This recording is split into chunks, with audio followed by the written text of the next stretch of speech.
ಕೇಂದ್ರ ಸರ್ಕಾರ ಯೋಜನೆ ಅನುಷ್ಠಾನ ಮತ್ತು ಪ್ರಗತಿ ಕುರಿತು ಗದಗದಲ್ಲಿ ನಿನ್ನೆ ಸಂಸದ ಬಸವರಾಜ ಬೊಮ್ಮಾಯಿ ಜಿಲ್ಲಾ ಅಭಿವೃದ್ಧಿ ಸಮನ್ವಯ ಮತ್ತು ಉಸ್ತುವಾರಿ ದಿಶಾ ಸಮಿತಿ ಸಭೆ ನಡೆಸಿದರು. ಸಭೆಯಲ್ಲಿ ಶಾಸಕರಾದ ಸಿಸಿ ಪಾಟೀಲ, ಚಂದ್ರು ಲಮಾಣಿ, ಗದಗ ಜಿಲ್ಲಾ ಪಂಚಾಯತ್ ಮುಖ್ಯ ಕಾರ್ಯನಿರ್ವಹಣಾಧಿಕಾರಿ ಭರತ, ಜಿಲ್ಲಾ ಅಪರ ಜಿಲ್ಲಾಧಿಕಾರಿ ಅನ್ನಪೂರ್ಣ ಮುದಕ್ಕನವರ ಸೇರಿದಂತೆ ಮತ್ತಿತರರು ಉಪಸ್ಥಿತರಿದ್ದರು.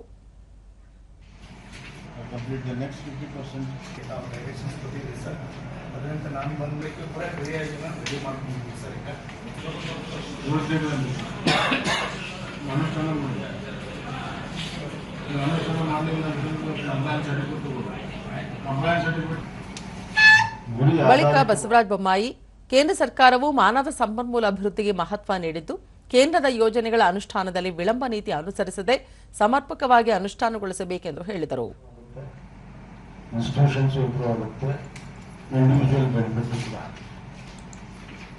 ಆ ಹಿನ್ನೆಲೆಯಲ್ಲಿ ಈ ಒಂದು ಸಭೆಯನ್ನು ನಾವು ನಡೆಸಬೇಕಾಗಿದೆ.